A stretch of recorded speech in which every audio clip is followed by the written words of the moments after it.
Hello everyone, this is Archana, Assistant Professor at Nehru Memorial Shiv Narayan Das PG College, Badaयूं. Again, I welcome you all on my YouTube channel The Inclusive Zone. तो जैसा कि आपको पता है हम पढ़ रहे हैं एजुकेशन पेपर का यूनिट 9 जो कि रिलेटेड है आपका एजुकेशन मैनेजमेंट एंड लीडरशिप से। तो इसी यूनिट का पार्ट ए हम डिस्कस कर रहे हैं। पार्ट ए में ऑलरेडी हम वेरियस टॉपिक्स डिस्कस कर चुके हैं। अभी तक अगर जो वो वीडियोस आपने ना देखी हो तो उन वीडियोस को देखिए जिससे आपका कॉन्सेप्ट और क्लियर हो जाए। तो आज की वीडियो में हम डिस्कस करेंगे ऑर्गेनाइजेशनल डेवलपमेंट के बारे में, ऑर्गेनाइजेशनल कॉम्प्लायंस के बारे में एंड ऑर्गेनाइजेशनल क्लाइमेट के बारे में। तो चलिए स्टार्ट करते हैं और समझते हैं कि ये सारी चीजें क्या होती है। तो बढ़ते हैं हम नेक्स्ट स्लाइड की तरफ। तो सबसे पहले हम डिस्कस करेंगे ऑर्गेनाइजेशनल डेवलपमेंट के बारे में। तो ऑर्गेनाइजेशनल डेवलपमेंट क्या है, जैसा कि आपको डेफिनेशन में लिखा हुआ है, रिचर्ड बैखार्ड के अकॉर्डिंग इन्होंने एक डेफिनेशन दी है।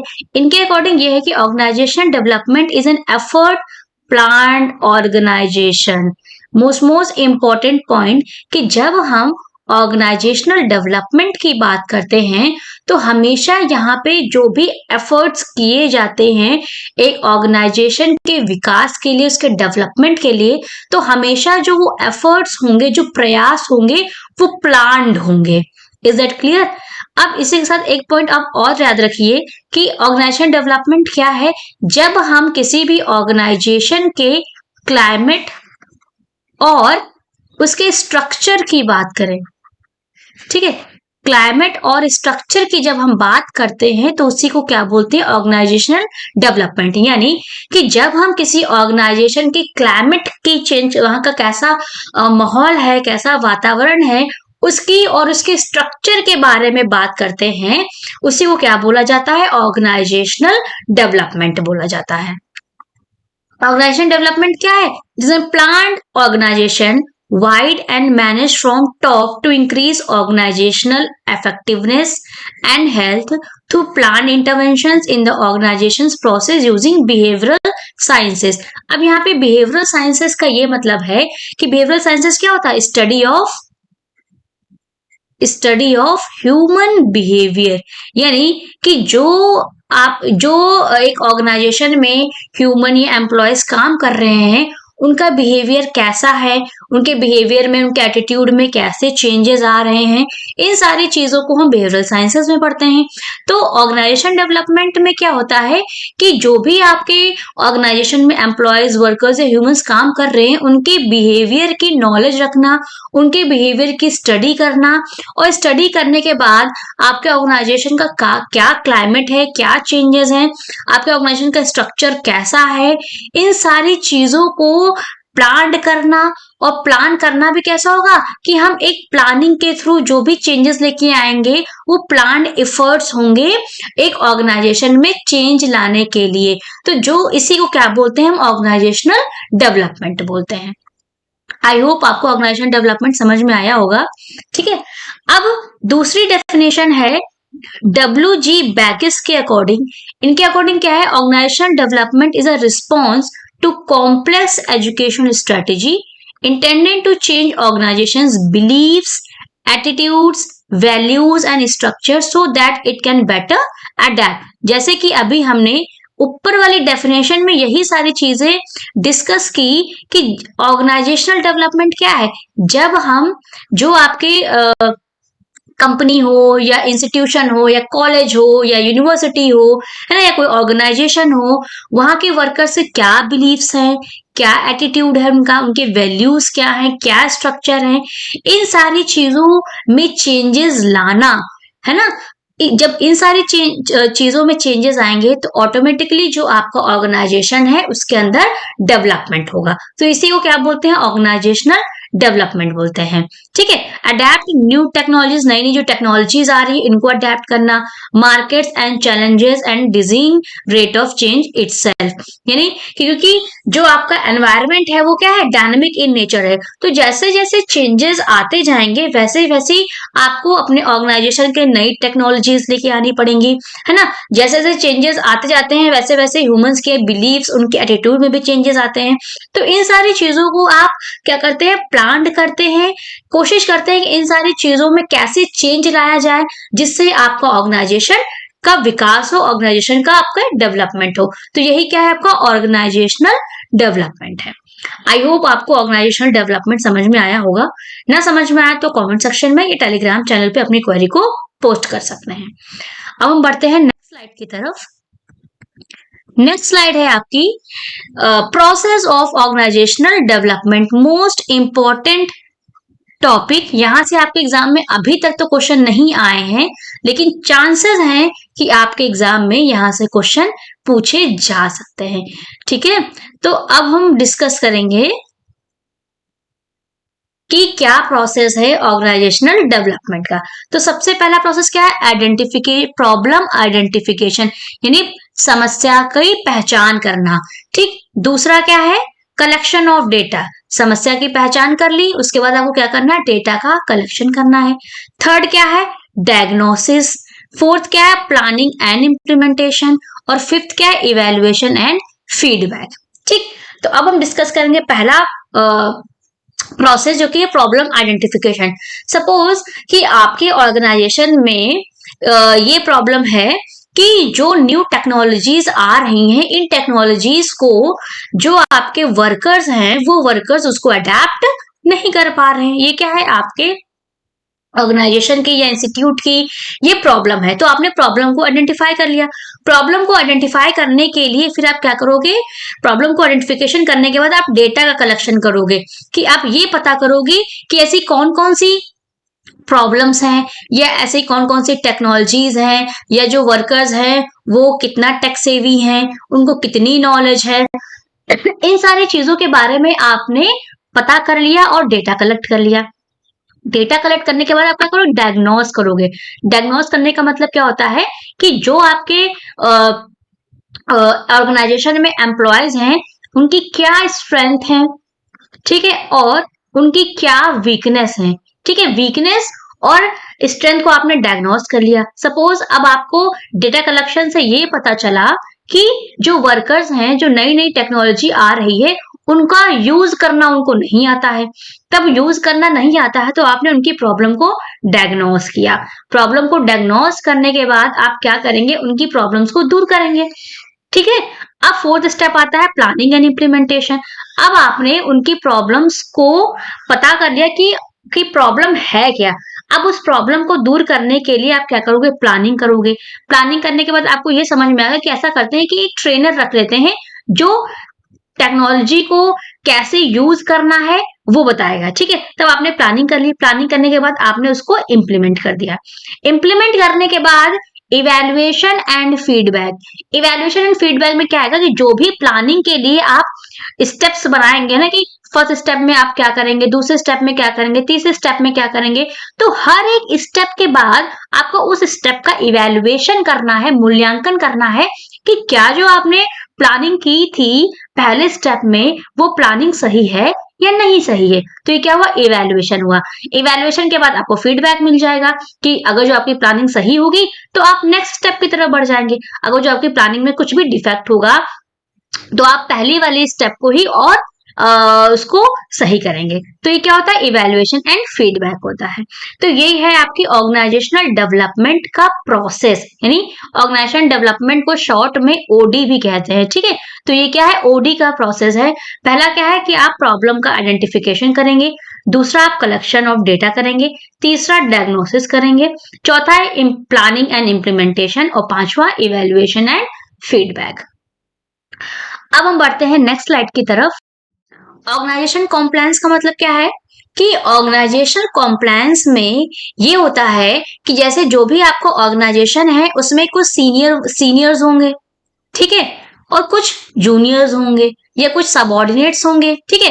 तो अब क्या होता है कि जो सीनियर्स होते हैं, सीनियर्स को जूनियर्स को बात माननी पड़ती है, ठीक है। अब जो भी काम आपको सीनियर से मिलेगा वो काम क्या होगा, या आप कह सकते हैं कि मैनेजर, या अगर जो हम बात करें स्कूल की या इंस्टीट्यूशन की या यूनिवर्सिटीज की या एजुकेशनल इंस्टीट्यूशन की बात करें हम, तो एजुकेशनल इंस्टीट्यूशन में क्या होगा, प्रिंसिपल होगा, ठीक है। अब जो भी प्रिंसिपल आपको वर्क देगा, जो भी प्रिंसिपल आपको ऑर्डर देगा, वो आपको क्या करना पड़ेगा, फॉलो करना पड़ेगा, ठीक है। तो अब ये होता क्या है कि जो प्रिंसिपल या जो सीनियर पर्सन है आपके ऑर्गेनाइजेशन में, अगर जो हम कंपनी की बात करें तो वहां पे मैनेजर होता है, अगर जो हम स्कूल कॉलेजेस की बात करें तो वहां प्रिंसिपल होता है। तो प्रिंसिपल जो भी आपको काम देगा, जो भी वर्क आपको अलॉट करेगा, वो काम आपको करना पड़ता है, ठीक है। तो यानी कि जो प्रिंसिपल या जो हायर अथॉरिटी है, जो हायर अथॉरिटी जूनियर्स को या जो लोअर लेवल पे काम कर रहे हैं उनको उनकी बात माननी पड़ेगी, यही क्या होता है, ऑर्गेनाइजेशनल कॉम्प्लायंस होता है, ठीक है। अब हम डिस्कस करेंगे कुछ लाइंस के थ्रू। यहाँ पे क्या लिखा है, देखिए, compliance has been defined as a relationship consisting to the power employed by superiors to control subordinates and the orientation of subordinates to this power, ठीक है। जो मैंने अभी आपको सिंपल लैंग्वेज में बताया वही यहाँ पे इस डेफिनेशन में लिखा हुआ है। यानी कि कॉम्प्लायंस का मतलब क्या होता है, जो भी आपके सुपीरियर्स हैं, यानी जो भी सुपीरियर्स हैं वो आपको क्या करते हैं, कंट्रोल करते हैं, जो भी सबऑर्डिनेट्स होते हैं उनको कंट्रोल करते हैं, और उनके बीच का जो रिलेशन होता है उसी रिलेशन को क्या बोलते हैं, ऑर्गेनाइजेशनल कॉम्प्लायंस बोलते हैं। Is that clear. अब देखिए ये यहाँ पे कुछ आपको ये फ्लो चार्ट दिख रहा होगा, यहाँ पे कॉम्प्लायंस के बारे में लिखा हुआ है। कॉम्प्लायंस क्या है, regulations, transparency, requirement, policies, rules, standards, laws, है ना। तो ये जो सारी चीजें हैं, क्या पॉलिसीज होंगी, क्या रेगुलेशंस होंगे, ट्रांसपेरेंसी कैसी होगी, रिक्वायरमेंट्स क्या क्या होने चाहिए, क्या रूल्स होंगे, एक ऑर्गेनाइजेशन क्या स्टैंडर्ड्स होंगे, क्या लॉ फॉलो किए जाएंगे, ये सारे जो कंप्लायंस है, ये सारे जो चीजें हैं, ये कौन डिसाइड करता है, सुपीरियर्स डिसाइड करते हैं। और इन्हीं सारी चीजों को कौन फॉलो करता है, सबऑर्डिनेट्स फॉलो करते हैं, और इसी को क्या बोलते हैं, ऑर्गेनाइजेशनल कॉम्प्लायंस बोलते हैं। Is that clear. तो आप इनसे भी याद रख सकते हैं, regulations, transparency, requirements, policies, rules, standards, laws, इन सबको फॉलो कौन करवाता है, सुपीरियर्स करवाते हैं, और इनको फॉलो कौन करता है, आपके सबऑर्डिनेट्स फॉलो करते हैं, और इसी को ऑर्गेनाइजेशनल कॉम्प्लायंस बोला जाता है। Is that clear. अब हम बढ़ते हैं नेक्स्ट स्लाइड की तरफ। नेक्स्ट स्लाइड है आपकी, ये जो पार्ट स्लाइड है ये भी आपके लिए वेरी इंपॉर्टेंट है, ठीक है, यहां से क्वेश्चन आपका आ सकता है। अब देखिए कॉम्प्लायंस में दो चीजें आती हैं, एक तो आता है अथॉरिटी और दूसरा आता है इन्वॉल्वमेंट, ठीक है। अथॉरिटी में है पहला कोरिसिव, दूसरा है रिम्यूनरेटिव और तीसरा है नॉर्मेटिव। इन्वॉल्वमेंट में आता है एलिनेटिव, कैलकुलेटिव और मॉरल, ठीक है। अब हम एक एक करके इन सारी चीजों को डिस्कस करेंगे, ठीक है। अब क्या है, कोरिसिव का मतलब क्या होता है, आप इसको ये जो कोरिसिव है ये आपका नेगेटिव अथॉरिटी के अंदर आता है। Is that clear. अथॉरिटी का मतलब ये होता है कि सबसे पहली बात आपको ये याद रखनी है कि ये नेगेटिव, नकारात्मक सत्ता के अंदर आता है, ठीक है। अब इसमें होता क्या है कि जो भी आपके सुपीरियर्स होते हैं वो, और जो सबऑर्डिनेट्स होते हैं, सबऑर्डिनेट्स के ऊपर वो बिल्कुल नेगेटिवली कंट्रोल करते हैं। अब नेगेटिवली कंट्रोल करने के लिए होता क्या है कि जो भी वर्कर्स आपके ऑर्गेनाइजेशन में काम करते हैं उनमें क्या होता है, उनकी सैलरी को रोक दिया जाता है ना, उनके इंक्रीमेंट को रोक दिया जाता है, और बहुत अलग अलग तरीकों से उनको पनिश किया जाता है। और इन सारे तरीकों से, जैसे कि सैलरी रोक देना, आपका प्रमोशन रोक देना, ठीक है, आपको पनिशमेंट देना, जो भी आपको प्रॉपर तरीके से जो भी चीजें आपको चाहिए उन सारी चीजों में सेटिस्फाइड ना करना, इन तरीकों से जो आपके सुपीरियर्स होते हैं वो सबऑर्डिनेट्स पे कंट्रोल करते हैं, अपनी पावर दिखाते हैं। तो ये क्या होता है, आपका को रिसीव अथॉरिटी के अंदर आता है। Is that clear. तो को रिसीव अथॉरिटी आपकी नेगेटिव अथॉरिटी के अंदर आती है, ठीक है। यहाँ पे आपको पनिशमेंट के थ्रू आप पे पावर दिखाया जाता है। Is that clear? अब हम बात करते हैं रिम्यूनरेटिव अथॉरिटी की। जो आपका रिम्यूनरेटिव अथॉरिटी है ये पॉजिटिव होती है। Is that clear? ये मैं इसलिए बता रही हूं ताकि आप हमेशा ये याद रखें कि जब हम को रिसीव अथॉरिटी की बात करेंगे या को रिसीव लीडरशिप की बात करेंगे तो हमेशा वहां पे नेगेटिव चीजें जाएंगी। ठीक है, जब हम रिन्यूमरेटिव की बात करेंगे वहां पे चीजें कैसी होती है? पॉजिटिव होती हैं, क्योंकि ये की पॉइंट्स हैं, की टर्म्स हैं, जिससे आप जब लीडरशिप एंड मैनेजमेंट के क्वेश्चंस करेंगे तो आपको ये की टर्म्स याद रहेंगे। ठीक है, तो कोरिसिव का मतलब क्या है? Negative authority. रिम्यूनरेटिव अथॉरिटी का मतलब क्या है? यहाँ पे पॉजिटिव, यानी कोरिसिव के जस्ट उल्टा होता है। यहाँ पे जो आपके सुपरिटेंडेंट्स होते हैं वो सुपरिटेंडेंट्स क्या करते हैं कि कॉपरेशन के साथ, ठीक है, कॉपरेशन के साथ, एम्पथी के साथ क्या करते हैं? सबऑर्डिनेट्स के साथ काम करते हैं। सबऑर्डिनेट्स को के बीच का जो रिलेशनशिप होता है वो कोऑपरेटिव होता है ना, वो एक दूसरे से इंगेज रहते हैं। ठीक है, और एक दूसरे को एम्पथाइज करते हैं। तो इस तरीके की जो अथॉरिटी होती है वो रिन्यूमरेटिव अथॉरिटी होती है। देन हम बात करते हैं नॉर्मेटिव अथॉरिटी की। नॉर्मेटिव अथॉरिटी भी आपकी पॉजिटिव अथॉरिटी के अंदर आती है। इसमें क्या होता है कि आपको प्रेज मिलता है, यानी कि जो भी आपके सुपरिटेंडेंट्स होते हैं वो सबऑर्डिनेट्स जो भी काम करते हैं उसको क्या करते हैं? प्रेज देते हैं, है ना, पुरस्कार देते हैं, उनको और अच्छा काम करने के लिए प्रमोट करते हैं। जो भी आपके सामाजिक जो आपके सामाजिक स्तर हो गया, सामाजिक स्वीकृति हो गई, इन सारी चीजों की बात किसमें की जाती है? नॉर्मेटिव अथॉरिटी के अंदर की जाती है। Is that clear? तो ये अथॉरिटीज में सबसे पहली अथॉरिटी कौन है? कोरिसिव, दूसरी रिन्यूमरेटिव, तीसरी नॉर्मेटिव। तो उसमें से जो आपकी रिम्यूनरेटिव और नॉर्मेटिव है ये पॉजिटिव अथॉरिटी के अंदर आती हैं। पॉजिटिव अथॉरिटी का मतलब कि सकारात्मक है। ठीक है, और जो आपकी को रिसीव अथॉरिटी है ये नेगेटिव के अंदर आती है। को रिसीव अथॉरिटी में आपकी सैलरी रोक दी जाती है, आपका प्रमोशन रोक दिया जाता है और बहुत सारे तरीकों से आपको उत्पीड़ित किया जाता है। जो आपकी रिन्यूमरेटिव अथॉरिटी होती है सकारात्मक होती है। को रिसीव के जस्ट उल्टा, यहाँ पे जो भी आपके सुपरिटेंडेंट्स होते हैं और जो सबऑर्डिनेट्स होते हैं उनके बीच में बहुत हार्मोनियस रिलेशनशिप होता है, कॉपरेशन के साथ काम करते हैं। ठीक है, और जो आपकी नॉर्मेटिव अथॉरिटी है, नॉर्मेटिव अथॉरिटी भी आपकी पॉजिटिव होती है। इसमें आपको प्रेज किया जाता है, आपको पुरस्कार दिए जाते हैं। ठीक है, आपको सोशल वैल्यू दी जाती है। तो ये आपके ये जो है आपका नॉर्मेटिव अथॉरिटी के अंदर आता है। अब हम बात करते हैं इन्वॉल्वमेंट की। ठीक है, ये तो हो गई अथॉरिटी की बात। अब हम बात करते हैं इन्वॉल्वमेंट की। इन्वॉल्वमेंट में सबसे पहला है आपका एलिनेटिव, दूसरा है कैलकुलेटिव और तीसरा है आपका मॉरल। ठीक है, देखिए जब हम बात करते हैं अथॉरिटीज की तो यहाँ पे जो सारा खेल है वो कौन खेलेगा? सुपरिटेंडेंट्स खेलेंगे, यानी कि जो आपके इंस्टीट्यूशन का जो हायर अथॉरिटी होगा उसके अकॉर्डिंग चीजें चलेंगी। ठीक है, अब इन्वॉल्वमेंट में क्या होगा? जो आपके सबऑर्डिनेट्स या जो वर्कर्स हैं हम उनकी बात करेंगे। ठीक है, तो एलिनेटिव जो होता है ये भी आपका नेगेटिव होता है, यानी कि जो वर्कर्स का इन्वॉल्वमेंट होगा वो कैसा होता है? नेगेटिव होता है। किसमें? एलिनेटिव में। अब इसमें क्या होगा? जो वर्कर्स होंगे वो स्ट्राइक पे चले जाएंगे, हड़ताल पे चले जाएंगे, डिसिप्लिन में बिल्कुल भी नहीं रहते, अनुशासनहीनता दिखाते हैं। ठीक है, दूसरा कॉपरेट नहीं करते हैं सीनियर्स के साथ। तो ये क्या होता है कि आपका एलिनेटिव इन्वॉल्वमेंट हुआ। ठीक है, अब हम बात करते हैं कैलकुलेटिव की। कैलकुलेटिव इन्वॉल्वमेंट बीच का होता है, ना ही ये पूरी तरीके से पॉजिटिव है, ठीक है, और ना ही ये पूरी तरीके से नेगेटिव है। पूरी तरीके से पॉजिटिव या नेगेटिव का मतलब यहाँ पे ये है कि जो वर्कर्स होते हैं वो सुपीरियर्स पे या जो आपके सीनियर्स हैं या सुपीरियर्स हैं उनमें क्या करते हैं? ना ही पूरी तरीके से भरोसा दिखा पाते हैं और ना ही पूरे तरीके से उनको नकार पाते हैं। तो ये क्या होता है? आपका कैलकुलेटिव होता है। ठीक है, अब हम बात करते हैं मॉरल की। मॉरल में क्या होता है कि ये पॉजिटिव होता है। ठीक है, अब इसमें क्या होता है कि जो वर्कर्स होते हैं, जो एम्प्लॉयज होते हैं वो अथॉरिटीज के साथ कॉपरेशन के साथ काम करते हैं। ठीक है, बिल्कुल डिसिप्लिन में रहते हैं, है ना। जो भी आपके अथॉरिटी जो भी वर्क देते हैं उन वर्क्स को जो वर्कर्स होते हैं वो बहुत ही अच्छे से करते हैं। तो ये क्या हो गया? आपका इन्वॉल्वमेंट हो गया। Is that clear?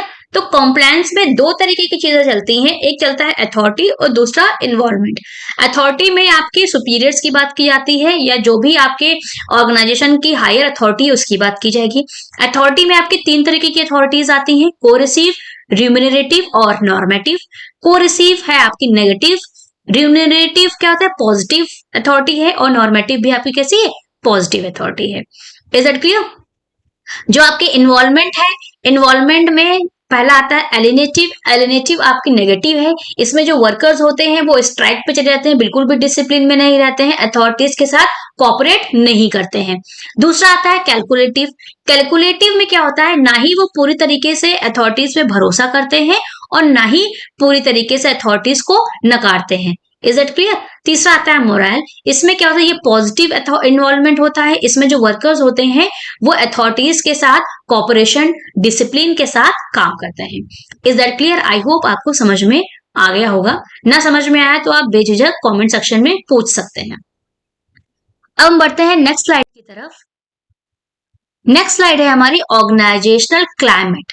ठीक है, अब ऑर्गेनाइजेशनल क्लाइमेट क्या होता है कि जैसे हम इस स्लाइड के थ्रू समझेंगे। इसमें क्या लिखा है, refers to meaningful interpretations of a work environment by the people in it. पहला क्या है, are social relations warm and caring. यानी कि ऑर्गेनाइजेशनल क्लाइमेट का मतलब क्या होता है कि जो भी क्लाइमेट का मतलब क्या है कि सपोज ये एक ऑर्गेनाइजेशन है, ठीक है, अब इस ऑर्गेनाइजेशन में कुछ लोग काम कर रहे हैं, ठीक है, अब जो काम कर रहे हैं इस ऑर्गेनाइजेशन का कैसा वातावरण है, ठीक है, कैसे लोग काम करते हैं, ठीक है, क्या वहां का एनवायरनमेंट अच्छा है या नहीं अच्छा है, यही क्या होता है ऑर्गेनाइजेशनल क्लाइमेट होता है। तो अब ऑर्गेनाइजेशनल क्लाइमेट में हम ये पता करते हैं कि जो वर्कर्स हैं उन वर्कर्स के बीच का रिलेशनशिप कैसा है, क्या वो एक दूसरे की केयर करते हैं या नहीं करते हैं, या एक दूसरे को समझते हैं या नहीं समझते हैं। ठीक है, फिर क्या है, are people treated fairly for rewards and recognition. क्या जो वर्कर्स हैं, जो वर्कर्स ने काम किया, जो एम्प्लॉयज आपके ऑर्गेनाइजेशन में काम कर रहे हैं, क्या वो जब वो अच्छा काम करते हैं क्या उनको रिकॉग्निशन मिलता है या नहीं मिलता है, उनको रिवॉर्ड दिया जाता है या नहीं दिया जाता है। ठीक है, फिर क्या है, do people see take pride in excellence, है ना, कि उनको प्राइड दी जाती है नहीं दी जाती है। तो यही क्या है आपका ऑर्गेनाइजेशनल क्लाइमेट के अंदर यही सारी चीजें हम देखते हैं। ठीक है, क्या एम्प्लॉयज के बीच में रिलेशनशिप कैसा है ना, जब कोई एम्प्लॉय या वर्कर अच्छा काम करता है तो उनको रिवॉर्ड दिया जाता है या नहीं दिया जाता है, उनको रिकॉग्निशन दिया जाता है नहीं दिया जाता है। ठीक है, तो यही क्या होता है आपको ऑर्गेनाइजेशनल क्लाइमेट होता है। ऑर्गेनाइजेशनल क्लाइमेट को कॉर्पोरेट क्लाइमेट भी कहते हैं। इसको कॉर्पोरेट क्लाइमेट क्यों कहते हैं, क्योंकि यहाँ पे हम एक ऑर्गेनाइजेशन के अंदर उनका एनवायरनमेंट कैसा है ये चीज हम बात कर रहे हैं। जैसे फॉर एग्जांपल हम बात करें कि जैसे एक घर होता है, अब एक घर में लोग कैसे रहते हैं, उस घर का माहौल कैसा है, वो क्या हो गया, वो एक फैमिली एनवायरनमेंट हो गया। उसी तरीके से एक ऑर्गेनाइजेशन में लोग का साथ में काम करते हैं, उस ऑर्गेनाइजेशन का माहौल कैसा है ना, वो ऑर्गेनाइजेशन का एनवायरनमेंट कैसा है, वो क्या होता है आपका ऑर्गेनाइजेशनल क्लाइमेट कहा जाता है। इसीलिए ऑर्गेनाइजेशनल क्लाइमेट का दूसरा नाम क्या है, corporate climate. Is that clear? अब हम बढ़ते हैं नेक्स्ट स्लाइड की तरफ। नेक्स्ट स्लाइड है कि ऐसे कौन से फैक्टर्स हैं जो ऑर्गेनाइजेशन क्लाइमेट को इफेक्ट करते हैं। पहला क्या है, इन्वॉल्वमेंट। दूसरा कोवर्कर कोहेजन। इन्वॉल्वमेंट का मतलब यहाँ पे क्या है कि जो वर्कर्स हैं या जो भी काम उनको दिया जाता है वर्कर्स को करने के लिए, वो कितना अपना इन्वॉल्वमेंट उस काम को करने में दिखाते हैं या नहीं दिखाते हैं। कोवर्कर्स कोहेजन, वर्कर्स का आपस में क्या रिलेशनशिप है, क्या हार्मोनियस रिलेशनशिप है या नहीं है, कि आपस में ही लड़ते रहते हैं। ठीक है, तो कोवर्कर का कोहेजन पे बात की जाती है। सुपरवाइजर सपोर्ट, कि जो भी आपका हायर अथॉरिटी है वो आपको कितना सपोर्ट करता है। Autonomy, task orientation, work pressure, clarity, managerial control, innovation, physical comfort, ये सारी चीजें क्या है कि ये सारी चीजें ऑर्गेनाइजेशनल क्लाइमेट पे असर डालती हैं। अगर जो आपके इन्वॉल्वमेंट कोवर्कर कोहेजन, सुपरवाइजर आपको बहुत अच्छे सपोर्ट कर रहा है, ठीक है, आपके ऊपर काम का प्रेशर बहुत नहीं है, बिल्कुल क्लैरिटी है काम को करने में, इनोवेशंस हो रहे हैं, जो भी आपका ऑर्गेनाइजेशन है वहां पे आपको फिजिकल कंफर्ट भी मिल रहा है। तो आपको ये सारी चीजें अच्छी होती हैं तो आपका जो ऑर्गेनाइजेशन का क्लाइमेट है वो भी अच्छा होता है। और अगर यही सारी चीजें अच्छी नहीं होंगी तो आपके ऑर्गेनाइजेशन का क्लाइमेट भी अच्छा नहीं होता है। तो ये जो सारी चीजें हैं जो अभी हमने डिस्कस की, ये आपके ऑर्गेनाइजेशन के क्लाइमेट पे असर डालती है। Is it clear? तो आई होप आज की वीडियो आपको समझ में आई होगी। तो आज की वीडियो में हमने डिस्कस किया factors that influence organisational climate. दूसरा, ऑर्गेनाइजेशन क्लाइमेट किसे कहते हैं, व्हाट इज ऑर्गेनाइजेशनल क्लाइमेट, हमने डिस्कस किया। फिर हमने डिस्कस किया कि कॉम्प्लायंस में अथॉरिटी क्या काम करती है या इन्वॉल्वमेंट क्या है, ठीक है। उसके बाद हमने ऑर्गेनाइजेशन कॉम्प्लायंस के बारे में उसका कॉन्सेप्ट डिस्कस किया। ऑर्गेनाइजेशन कॉम्प्लायंस के कॉन्सेप्ट डिस्कस किया हमने। फिर ऑर्गेनाइजेशन डेवलपमेंट का प्रोसेस डिस्कस किया। उसके बाद हमने ऑर्गेनाइजेशन डेवलपमेंट का कॉन्सेप्ट डिस्कस किया। Is that clear? इसी के साथ अगर जो आपको कुछ भी ना समझ में आया हो तो आप या तो फिर टेलीग्राम चैनल पे या फिर आप कमेंट सेक्शन में अपनी क्वेरी को पोस्ट कर सकते हैं। और इसी के साथ वेरियस प्लेलिस्ट बनी हुई है ऑलरेडी, एजुकेशन पेपर की भी और आपके पेपर 1 की भी।